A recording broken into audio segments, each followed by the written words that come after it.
Saturday morning to everybody, and welcome to Mortgage Matters Radio Show and the Connecticut Real Estate Edge podcast, along with Rob Weinberg. I'm Gary Byron. Well, good morning, brother. Hey, Gary. Good morning to you. How are you? Oh, I am peachy. How are you?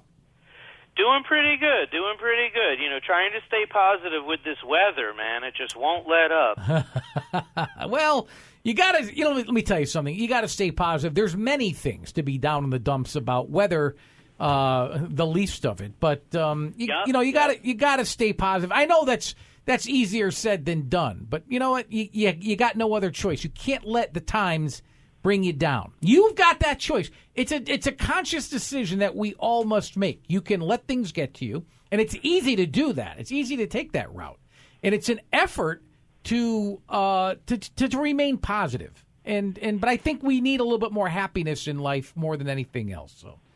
I'm with you, and it's all about looking forward to the future and staying optimistic for sure.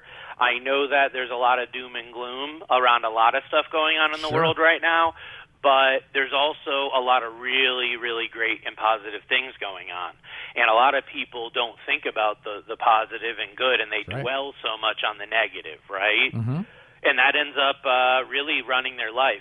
Something that I have really tended to over the years is the concept of abundance, the abundance mentality, which basically is all about the fact that you deserve to be rich, you deserve to be successful, you deserve to have every single thing that you've ever desired, and it is going to take a lot to get there, but there's enough on this earth to get you to that, right? Oh. And when I've talked to really successful people, that's the mentality, whereas when I have clients or even friends come across that are down in the dumps, when we really look at the mentality, it's the poverty mentality, which is poor me, the world stinks, all this bad stuff's going on, I can't overcome it. And I would really say one of the biggest differences between the successful and those that are not is that mentality, and that abundance mentality. That's what I try to live every day with, and that's also why I really chose, this topic we're going to dive into today on real estate crowdfunding. As opposed to the excuse mentality, right? Well, yeah. I mean, look, let's just call it what it is. Right now in America, this is a show about mortgage and real estate, so we can't not talk about that. And I think right now the mentality we're talking about, that poverty mentality, that poor me mentality, a lot of people are feeling that right now all across the country when it comes to buying a home, when it comes to being able to afford to provide for their family, right? When it comes to just being an investor and buying real estate, it just can look really daunting right now. Between the interest rate increases, the price increases, the low inventory, there's a lot to be negative about in the real estate industry. There's so much to be negative about. But millions of people are buying homes. There's a lot of people getting into their dream home. There are people even refinancing, saving thousands of dollars a month right now. How? When so many people are so negative, when the media is so down in the dumps, how is all this success happening? Unfortunately, a lot of that doesn't sell when it comes to advertising dollars, when it comes to the media, so they're going to concentrate more on the negatives. But this show's all about giving you and showing you opportunity. This is all about showing you the possibilities that maybe you didn't see before. And in our episode today, we're going to be tackling a topic many people haven't heard of called real estate crowdfunding, something I've been involved with for over 10 years now. And I've built a significant real estate portfolio using these concepts. Yeah.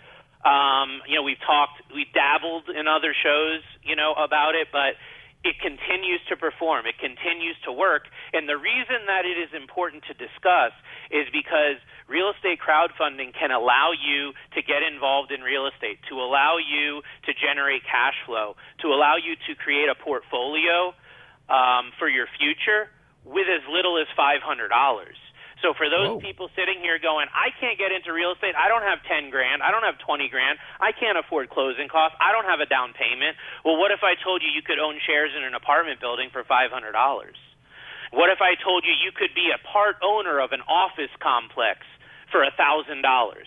Then would you look again? Then would you consider it? So that's what real estate crowdfunding is all about, is democratizing real estate, taking something that you used to have to be one of the good old boys. You used to have to be a multimillionaire, an accredited investor, somebody that had all this financial backing to get involved. Now with the Internet, what's happened over the last 10, 11 years is now this is mainstream. Now you can literally go and get involved in this with a small amount of money and start generating income right away. Yes, you have to know what you're doing. All right. There's some information and there's a learning curve, and we're going to go through that, but most do not even know this exists. And I would say this is maybe a good precursor if you think you're a couple years away from buying a home, maybe even a year or two, but you want to dip your toe in the water. Get $500, $1,000, couple grand into a real estate crowdfunding scenario, and see what happens. That's what we're going to really be diving into today in our episode. Yeah, you and I have spoken off air a few times about crowdfunding. It's something, once I get my house, and that's priority number one. Yep. Like as you said at the top of the show, the inventory is getting more and more minimal as we get closer to the holiday season. But that notwithstanding, crowdfunding is even something I would like to get involved in. Again, once I purchase the house. Maybe you should start off with like an overview of what it is and how it actually differs from, let's say, traditional real estate investing. Right. Okay, so real estate crowdfunding is a way to raise money for real estate projects by pooling money together from a large number of investors. And it's generally done online. Now, when this was done years ago or decades ago, like this crowdfunding concept was done before the Internet, it was called real estate syndication. So if you're doing research and you want to know about the track records and whatnot of this type of investing in real estate, go look up real estate syndication. It's been very popular, I believe, since the 70s or 80s. So this isn't something that's new. What's new is that it's been brought online. It's been brought into the crowdfunding space over the last 10 to 11 years that this industry has matured. So the reason that it's different from regular real estate investing is that with a normal real estate investment, you need substantial capital to put up. So what I'm talking about is when you're buying a home to live in, you need a minimum of 3 to 5% down, right, in most cases, if you're not using a down payment assistance or whatnot. So in the current housing market, 3 to 5% down can be tens of thousands of dollars, right? What if you don't have that? Are you now barred from getting involved in real estate? No, this is now an option for you that wasn't there before. When you're talking about a real estate investor, someone that wants to go and level up their game, maybe they have a house or two. They're looking to now get into commercial real estate. They're looking to buy some apartment buildings. They're looking to buy a strip mall, those type of things. What is the barrier to entry? Well, unfortunately, the barrier to entry for that is a heck of a lot higher than a single-family home. You're needing to put down generally 20 to 30%, sometimes more. You need to show a lot more financial wherewithal, net worth, etc. So for a lot, and for me for years, this is kind of where I thought, well, there's no way I can get involved in that deal because it's a $5 million property. So if I'm putting, even 20% down, that's a seven-figure sum. I'm not going to be able to do that. But what I started finding in my research was that this burgeoning industry was starting. This is way back in around 2010, 2011 that I started stumbling across this real estate crowdfunding stuff. It was an article in Forbes magazine that I read online, and that sparked my interest because I said, wow, this is something that I can latch onto. This is what I'm looking for. Because at the time, Gary, I was trying to expand my real estate portfolio. I was living in Connecticut at the time, but I was trying to buy properties in other areas of the country. And as you know, that's not very easy. This method, this strategy allowed me to do that to where now I have properties in almost every state. All right, so listen, you know as well as I do, especially right now in the times that we're living in, a lot of people don't have a significant amount of money to go out and invest. Maybe, are there some key advantages of investing in real estate through crowdfunding, especially to those individuals who, don't have a lot of money to invest? Yeah, there's quite a few advantages of real estate crowdfunding, and I'm going to talk about this in the context of real estate crowdfunding versus direct real estate investment.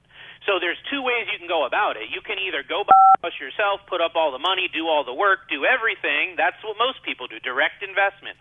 Or with syndication or crowdfunding, you basically hand your money off to an expert or a sponsor or a portal, somebody that's going to manage that and basically run the whole show. It's a completely passive investment. The number one biggest deal and biggest advantage is the low investment threshold. So there are real estate crowdfunding portals that we'll talk about here in the next little bit that will allow you to invest in projects or even portfolios of real estate projects with as little as $500. Okay? Wow. That doesn't mean you can get involved in every deal for $500, but there are many deals you can get involved in with as little as $500. When I was starting out back in around 2011-ish, when the industry was just getting going, the minimum investment at that time was $5,000. There are many, opportunities to get involved in if you have anywhere from $1,000 to $5,000, which again, there's not really almost any property you can buy as direct ownership where you can get in the game for under $5,000. With this, there's multiple opportunities you can get involved with. The other thing is diversification. We talk about and hear about that when it comes to like stocks and bonds and 401ks, the diversification. Don't put all your eggs in one basket. But how do you do that with real estate when it costs so much money to get involved in one property? Well, real estate crowdfunding and syndication it's the way to do this. It unlocks diversification because if you only have to put a small amount of money in each deal, then how many deals can you get into for a certain amount of money? So, for example, if you have $25,000, would you rather buy one house with it or five? Well, right, of course. You want five because it's diversification. Right. The real estate crowdfunding allows you to do that. Multiple properties. You can invest in different types of properties, commercial, residential, development projects, things that we have no ability to do 15, 20 years ago. The only way to do that was to be, again, a high roller, high net worth, accredited investor. Now there's opportunities that allow you to do this stuff with these low investments, making it accessible to pretty much everyone and makes it so that, again, even if you are on the outs, even if you don't have great credit, all these things that may stop you from being able to actually purchase your own home directly don't stop you from being able to do real estate crowdfunding. There's no credit check here. There's no loan application. You're putting in money from your bank account. You're buying in cash. There's no loan to worry about. There's no payments to worry about. So you can see there's so many benefits that, for me, this has been my preferred method for the last decade. Rob, give me some real-life examples of crowdfunding that you can share with us, maybe that you've been involved in personally. I've been involved in now, over 100 projects that have exited, and meaning they've come full circle. So with that said, I can tell you a couple cool stories that have happened to me in my tenure doing this. One of the most successful projects I've been a part of was a mobile home park portfolio. So I had heard, mobile home parks, that's where it's at, really good returns. But, I'm looking and I'm like, I don't know the first thing about a mobile home park. I don't know where to go to get it. I don't know how to get it. I don't know about the finance piece. I know nothing. What I found, though, was one of the portals that I was set up with for the real estate crowdfunding had been advertising an upcoming opportunity that was a mobile home park with one of the top mobile home investors in the whole country. So this is a gentleman that does seminars all over the country. People pay tens of thousands of dollars to learn their methods on mobile home park investing. That's their specialty. They had done one or two funds before that were very successful. So to me, it was a no-brainer because it's an asset class I wanted to get involved in. It was a fund, meaning it wasn't just one project. It was multiple projects, so it had built-in diversification. And what I did was, Gary, I put an initial investment of $5,000. That was the minimum investment to get into that deal. Mind you, this was like a $30 million scenario. Right, we were buying multiple mobile home parks all over the country, mainly in the Midwest. So $5,000 I only put in $5,000. minimum. But listen, though, that $5,000, 3 years later, I got back $8,000, okay? You can do the math on that. In 3 years, 5 turned into 8. But more importantly, I was getting quarterly cash distributions the entire time. So my money just wasn't sitting there. They were giving me distributions every quarter for the tenure of that investment. So that was just a great scenario. Obviously, it had, very, very high triple, or not triple, but double-digit returns. So I didn't put any of my own time into that. You know, I didn't research any of those mobile home parks. I simply handed my money off to an expert, someone that was the foremost expert in that space. And that showed me the potential of the real estate crowdfunding industry. That was one of the first deals I got involved with. Another one was an apartment building in Dallas. That was a Class C building. So it was a little bit on the lower end, a little bit maybe a rougher area. But what they did was the sponsor had a lot of experience in that area, and they turned it from a C-class property into a B-class property in the course of around 2.5 years. So what that ended up being was a 10% cash-on-cash return. So we got 10% paid to us monthly through the investment, and then at the end when they resold the property, we got a 30% return on the investment. So the total internal rate of return, or IRR, was 40%. Okay, that's phenomenal. Nobody that understands or knows investing would tell you that that's bad. Are you going to get doubles or triples or, you know, turn 5,000 into 500,000 overnight? No, that's not going to happen here. If you're looking for that, real estate's not the place to go. Go into, you know, one of these crypto funds or these really high risk. I prefer a little bit lower risk with a little bit, you know, lower return as well. But I think anyone would agree that a double-digit return is phenomenal. So the success on that project was due to a strong demand for housing in that location and the great sponsor. The sponsor of that project was boots on the ground right in that area. They knew it well. They knew what had to be done. So, again, I let them be the experts. That's their job. I'm not going to sit here researching all day because they're getting paid as the sponsor to make good decisions, and they actually have skin in the game. Pretty much every one of the sponsors for real estate crowdfunding or syndication puts in their own money. So when you know that that sponsor has put in $1 million, $2 million, several million of their own funds, you know that your interests are aligned. It's not you versus them. You're on the same team. Rob, what are some of the main types of crowdfunding platforms that are available for investors? Yeah, so there's two main types of real estate crowdfunding platforms out there. There's going to be debt and equity platforms. You also have the hybrid model, which is kind of a little bit of both. So equity-based platforms allow you to own a share of the property. You're almost like buying shares of a stock, but it's attached to the property. And that allows you to get returns based off of not only rental income, but also that future income when the property is resold, right? That future exit. Whereas debt-based platforms offer fixed returns like interest payments. So the way to look at a debt platform for real estate crowdfunding is it's almost like you're loaning money to somebody, right? So you're giving them, say, $5,000, and now they're going to pay you every single month, just like somebody that takes out a mortgage would pay every single month. And I love those debt opportunities because that money comes in like clockwork every single month. Just hits your bank account. You don't have to talk to anyone. You don't have to, you know, tell anyone to do anything or send anything. It just happens automatically, and you don't have to deal with toilets or tenants or any of that stuff. So it's very, very nice to be able to do that. I'll point you to some specific platforms.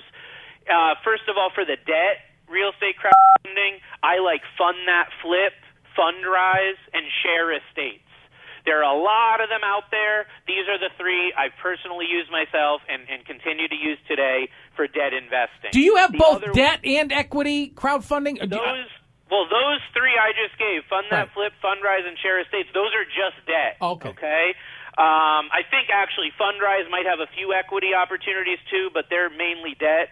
Equity crowdfunding, we're talking about Realty Mogul, CrowdStreet, DiversaFund, and Lofty. Lofty.ai is a recent one that I got involved with. Believe it or not, Lofty.ai will let you invest in properties with as little as $50. Okay, I know I said 500 because most of them are, but this Lofty.ai, it's a newer platform. I've done a couple projects on there, so it doesn't have a long track record. But if you just want to dip your toe in the water, go on there. You can get involved with $50. Folks, and just see what happens, see how it goes. You are listening. So I love those. I invest in all of them myself, and it's a great place to be. But like anything else, do your own due diligence. Okay, I got to move you're along. Have a learning curve. Folks, you're listening to Mortgage Matters radio show and the Connecticut Real Estate Edge podcast. You can reach Rob very easily online at robgw.com, and his phone number is 860-413-3938. I'll repeat both of those points of contact, and I'll throw in a free email address more towards the end of the show. Rob, many investors are concerned right now about the level of risk that's associated with, real estate, particularly with crowdfunding. Mm-hmm. How do you evaluate and even maybe mitigate these risks when considering an investment? Yeah, I mean, this isn't no risk here. The higher risk, the higher return. But we want to look at how do you mitigate the risk. So first of all, you want to do a lot of due diligence on both the project that you're investing in and the platform that you're investing through. The ones that I've given you, with the exception of Lofty.ai, the other ones that I gave you all have significant track records of, 3 to 5 years or more. I know some of them, like Realty Mogul and Fundrise, like they've been around over 10 years now. So this isn't like ground floor where there's no track record. So make sure you're dealing with a platform that has, that experience. Make sure that the sponsors that you're dealing with, those are the people that are going to be on the, boots on the ground running the project. You can look them up. You can. It's very easy. And if you look up a sponsor and don't see them, that's a huge red flag. The more local they are, I found the better. So if you're investing in a project, say in Houston, I would want a sponsor that's like within an hour of Houston or less. The projects where I've had the most success are where it's a very, very localized management team. So that's huge. Read everything, very carefully. This is all very transparent. The real estate crowdfunding portals are very big on transparency and giving you all the info so that you can make an informed decision. Assess all the factors, the location, the trends, the experience of the developers. And then, of course, diversification is a big way to reduce risk. So you want to diversify through different platforms. Don't only invest through one real estate crowdfunding platform because they've gone out of business before. I mean, it's happened, and you want to, spread your money around. I get Property types, single family versus multifamily versus apartment. Don't just do one. Spread it out. Well, I kind of wanted to get into that. I mean, are there any, there's some real estate crowdfunding projects that are better than others or better for crowdfunding? I mean, I guess with that is how can we identify them? Crowdfunding is suited for a lot of different types of projects, including like residential development. I've seen quite a bit lately. Commercial properties are great. I mean, that's really where I cut my teeth was learning and investing in the commercial real estate through crowdfunding. And then just the other like ground up type of development. For example, maybe they're building an office building or a strip center, things like that. The key is to identify projects that have strong fundamentals and that have a good thesis of the investment. So just because they say you're going to get a big return, that's not a good reason to invest. You really need to look at the business plan. Me personally, I've made a decision to not do investing in development projects. Some really good ones have come across with great returns. The reason I personally don't invest in development is because it's the highest risk of any type of real estate project that I've seen. I personally try to find projects that already have a track record established, meaning like an apartment building where there's already been tenants in there. There's already been people paying for years. You're just basically tapping into that and then hopefully getting a higher return by making some changes and whatnot. So I prefer to go with that maybe a little lower risk, lower return scenario because it's just a lot simpler. It's a lot less to lose sleep over when you're doing that sort of thing. You want to make sure there's a clear path to profitability. That's the big deal. Oh, sure. And don't feel like you have to do one. I know I used to feel pressure like, oh, no, if I don't get in on this, what's going to happen? I'm going to be worried in this. There's always going to be other deals. They've been a little bit slimmer pickings the last few months due to the market. But during hotter times of the market, I remember getting 2 or 3 real estate crowdfunding deals every day coming across my desk. So you want to cherry pick with this. This is your hard-earned money. Be careful and be a good steward of your funds. Make sure you're putting it in a place that you're confident and that you've done all your due diligence. I think people, like anybody, like any investor, they want to know how long it's going to take for them to get their initial, investment back. Rome wasn't built in a day, and I certainly understand that. It's more of a marathon than a sprint, but, they want to get it back as soon as possible. I would imagine due diligence, is paramount in this process, when considering a real estate crowdfunding investment. What do you think investors should look for in a project detail and really a platform for transparency? Right. So when you're doing the due diligence, you want to review all the documents that they're giving you. It's generally going to be the project's financials. It'll show you who's investing what, where all the money is going, the legal documents that'll have all the LLC and different agreements that you're going to have to sign. Then go do your own market research on that market. What is the trajectory in that specific market? Because a lot of the time, most of the time, you're not investing in your local area with crowdfunding. You're investing in other areas of the country, and that's one of the great benefits of it. But that also means that you need to do a little bit more research on that area. And then I would say the most important thing for me when it comes to due diligence is the track record of the sponsor. So every project's going to have a sponsor. You want to really spend time doing due diligence on the sponsor. Number one, how much money are they investing in the deal? I will not go into a deal where they're not investing anything. And very rarely are they investing nothing. I mean, most of the time the sponsor can be investing, I've seen anywhere from 5 to 25% of the total capital needed. So you can do the math on like a $25 million project, they're putting in a pretty hefty sum, right? So looking at what they're investing in the project is great, but look at their track record. Most of the crowdfunding platforms will give you their track record to say, here's the last 20, or here's all of the projects that this sponsor has done, and they'll show you the outcome. And you'll be able to see what the outcome is. And what I've found is that most of the time, like a good sponsor is going to have a lot of really good outcomes. Sure, they're going to miss once in a while, but 90+% of their projects are very, very profitable. That's where you want to be. Whereas the sponsors that aren't so good, maybe, they lose a little here, they lose a little there. I mean, if I'm seeing multiple projects with losses, that's not a good thing. That's Rob, that's great advice. Folks, you've been listening to Mortgage Matters radio show and the Connecticut Real Estate Edge podcast. If you'd like more information on this show or any of the others that we do for you, simply head on to Rob's website. It's www.robgw.com. If you'd like to get a question answered, maybe everybody can benefit from it, simply send an email to Mortgage Matters Radio Show at gmail.com. Maybe we can even get it answered on these very airwaves as soon as next weekend. And if you'd like to schedule an appointment with Rob, simply write this number down and give him a buzz. 860-413-3938. I'll repeat that. 860-413-3938. For Rob Weinberg, I'm Gary Byron. Thank you so much for listening to Mortgage Matters Radio Show and the Connecticut Real Estate Edge podcast. Until next Saturday morning, have a good one, everybody. So long.